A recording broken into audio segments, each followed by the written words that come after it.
Special guest, Senator Ted Cruz. He's a busy man, been moving around, had a great debate Wednesday night. Senator, as always, you know I'm grateful for having you on. And I want to get you. You've got what I'm calling and tweeting a big bang economic growth plan. And let me begin with this. Growth and the lack of growth is the central issue of our time, at least domestically. People are at each other's throats, Senator. They're blaming and yelling and pointing, and they want to tax the rich and punish success because there's no growth. Is that the basis of your thinking? You are absolutely right. Growth is foundational to everything else.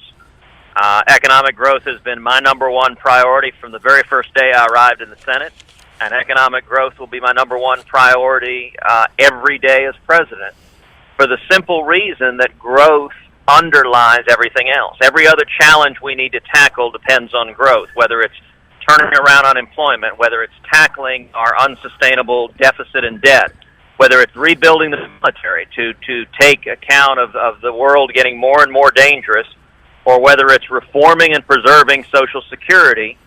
With growth, we can do all of that. Without growth, those become nearly impossible. And so nothing matters more. You know, you look back to the 1980s. Reagan won the Cold War through, number one, being a strong commander-in-chief and standing up to the Soviets, but number two, through putting in place economic policies that produced what Wall Street Journal editor Robert Bartley called the 7 fat years, that produced booming growth that essentially bankrupted the Social Security, the Soviet Union, and they couldn't keep up with us. You know, I love the way you characterize it in your op-ed piece in the Wall Street Journal. You looked at this, just what you said. You looked at the Reagan tax cuts. The guy produced almost 5% growth after that. You also looked at the JFK tax cuts. Now, Senator, I cannot tell a lie. I'm writing a book about the JFK tax cuts, from which Reagan borrowed, and Reagan acknowledged as much. So you could have a bipartisan. You could have where are the Democrats that are pro-growth? Where are the Democrats that like lower taxes? I mean, this is such a crucial issue. You could cross the aisle on this. Larry, you are exactly right. I invoke JFK literally every day on the campaign trail. And the point I make is that we understand cause and effect, that every time we pursued tax reform and regulatory reform, whether in the 1920s with Calvin Coolidge or the 1960s with JFK or the 1980s with Ronald Reagan, the effect has been the same, which is incredible economic growth. We know how to do this. The eternal truths don't change. And you know, indeed, I was up in Massachusetts a couple of months ago. We had a fabulous rally. About 600, 700 people came out to our rally in bright blue Massachusetts. And one of the points I made there, I said, listen, if JFK were alive today, he'd be a Republican. Right. Because the policies he advocated, the Democratic Party has abandoned them almost across the board, whether it was cutting taxes and producing economic growth, whether it was standing for religious liberty, which JFK believed in and the modern Democrats have abandoned, or whether it was standing up, in his case, to the Soviet Union, and today it is to our enemies across the globe, including especially radical Islamic terrorists.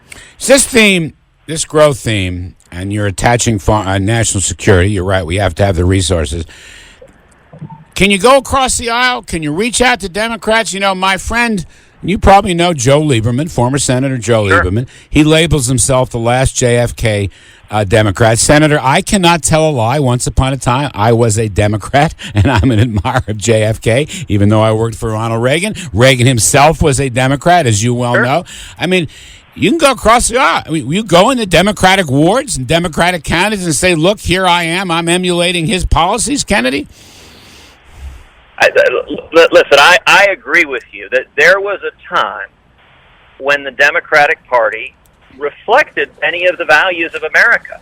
And, you know, as Reagan said regarding the Democrats, I didn't leave the Democrats, they left me.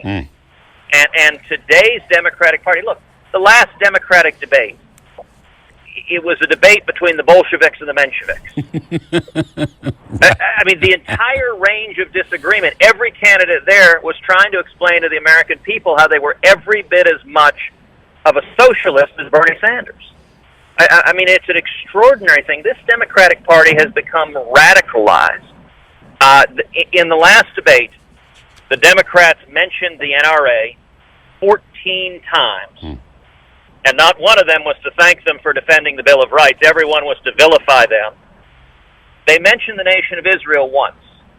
You know, I think that sums up the Democratic Party as well as anything, that standing with Israel is now no longer a priority, to put it mildly. Indeed, that most of the Democrats are complicit in sending $100 billion to the Ayatollah Khamenei, the single greatest existential threat facing Israel.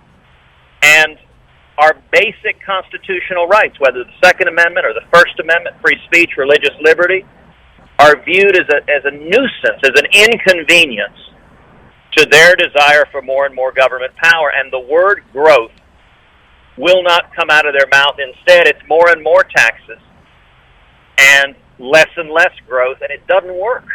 New York Times is editorializing today against you and other tax cutters on this very subject. Now, let's go to your business tax. I happen to think, Senator, the corporate tax, the business tax, the subchapter S tax is the single best thing we could do to promote economic growth. What you've done, as I understand it, you are going to eliminate the payroll tax, and you're going to eliminate the corporate income tax and replace it with a 16% business flat tax. Now, that's a hell of a reform. Just give us a couple of pearls of wisdom on this.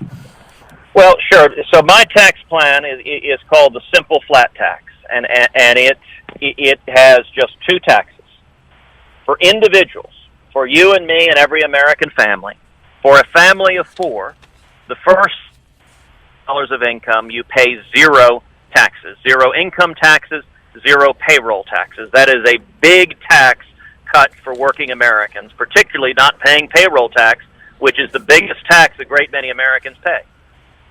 Above $36,000 a year, everybody pays a flat rate of 10%. It's flat and it's fair. It means you don't have any more billionaire hedge fund managers paying less than their secretaries. Everyone pays the exact same thing, 10%. The only deductions you have is charitable income and home mortgage. And then it's a simple flat rate, which means everyone can fill out their taxes on a postcard or an iPhone app, and we can abolish the IRS as we know it. Now, on the business side, we abolish the corporate income tax, the payroll tax which businesses pay go away.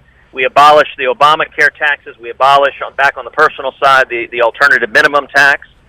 And we move instead to a simple 16% business flat tax that is paid across the board. And, you know, one of the real virtues of that, Larry, is that it eliminates the favoritism and cronyism of Washington that is buried in the tax code. I mean, there's a reason there are more words in the tax code than the Bible. Right now, there are a significant number of large corporations that really minimize their tax liability. Indeed, some pay no taxes at all because they have armies of accountants and lawyers gaming the tax system. And the little guys, small businesses, who are the engine of our economic growth, get hammered under our tax system.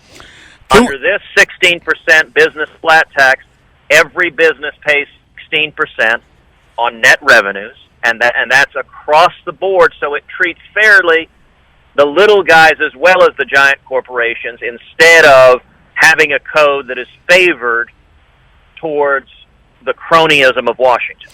All right, so you're going to eliminate the payroll tax and roll back the effective corporate tax. It's essentially a business transfer tax. It's a form of that value-added tax. To me, Senator, by the way, folks, if you're not recognizing the voice, we're talking to Senator Ted Cruz of Texas, who has once again become one of the front runners in the GOP race after Wednesday's debate. Senator Cruz, you knocked down that you're going to eliminate the payroll tax. You're going to let the small S-chapter pass-throughs and the large companies get something down to a 16% business transfer tax. Question, selling this thing in economic terms and political terms, is this not a big tax cut for the middle class? It is a massive tax cut for the middle class. And, you know, the effects of this within a decade, so everyone who submitted their tax plans has submitted it to the Tax Foundation, which is a nonprofit organization that scores the expected economic effects of this. The effects of the simple tax plan that I've introduced, number one, will produce over the next 10 years 4.9 million new jobs, more than the plans of any other candidate standing on that debate stage. 4.9 million new jobs in a decade. In a decade, GDP growth is expected to be 13.9% higher than otherwise. Capital investment, this is something you'll love, Larry, is expected to grow 43.9%, because one of the things this provides is immediate expenses of capital expenditure. So if a factory builds a new plant, they can expense that immediately, which encourages the creation of jobs and the focusing of capital on productivity and enhancing productivity. Wage rates. For 20 years, working men and women have faced stagnant wages. Wage rates are expected to grow 12.2% in a decade. That impact altogether, if you look at every single income decile, from the very poorest to the very richest, every single income decile will grow by double digits in after-tax income. The minimum is 14%. Everyone grows at least 14% over a decade. That's how we turn this problem around, is we get that kind of booming growth so that people's incomes grow and they have more to save and invest. It's what Coolidge did, it's what JFK did, and it's what Reagan did. Fred Smith, the CEO and founder of FedEx, maybe America's best CEO, Senator Cruz, or certainly one of them, has told me for years that full cash expensing of new investment, which you have included, is the single most powerful economic growth stimulant, because from capital comes productivity, from productivity comes wages, and it all equals growth. I mean, that's what Fred Smith says. It's the single biggest thing. That is exactly right. What it also does is it enables us to compete more effectively on a global basis. The world is getting more and more competitive. We are losing jobs. And a big part of the reason is our tax and regulatory system is driving jobs overseas. One of the important features of my business flat tax is that it's border adjustable, which means if you're a manufacturer and you're manufacturing exports, those exports are free of the tax. So that 16% tax you don't pay, which means your exports compete more competitively on the world market. But the flip side of that is any imports coming in from anywhere in the world have that 16% tax assessed to them. Now, right now, the European Union does that to us, but we don't do that to them. It's literally a flip scenario. So what this means is any imports that come in would pay the 16% tax, just like American goods being sold here. So any goods being sold in America are subject to that, but adding that 16% business flat tax to imports while excluding exports from paying it, I think would have a dramatic impact also on both trade deficits and also just increasing our market shares both at home and abroad. So you're equalizing the cost, and therefore we don't really need a trade war, do we? We don't need tariffs. You don't need it at all. Now, they should be fair. Right now, when our goods are sold in Europe, they impose the taxes there on our goods. But we don't do that here. It should be fair and uniform. We don't want our American producers selling in the domestic market with differential and unfair burdens. But if it's fair and equalized, then we can allow the market to work. And one of the real effects of this plan, I believe, would be to bring trillions in capital home. It ends the double taxation of capital overseas to be invested directly in productivity, which produces jobs. And if you want to know what the plan is about more than anything else, it's about jobs and growth. And let me mention to your viewers, if you want to see the full details of the plan, we have it at our website, which is tedcruz.org. tedcruz.org. You can see all of the details, all of the specifics. Indeed, we have there on the website the actual postcard that you would use to fill out your taxes under the simple flat tax. So, Senator Ted Cruz, if you're lowering the rates, if you're equalizing the costs and expenses, if you stabilize the value of the dollar, why wouldn't capital flow to the U.S. from all over the world? And why wouldn't that give us, not only more investment and growth, but incalculable more revenues? Our income's going to rise. I mean, in the global race for capital, you're promoting probably the best, most competitive tech system. Now, you can't estimate that. Guys say you're going to lose money on this and blah, blah, blah. How do you know? You might just make a ton of money on this.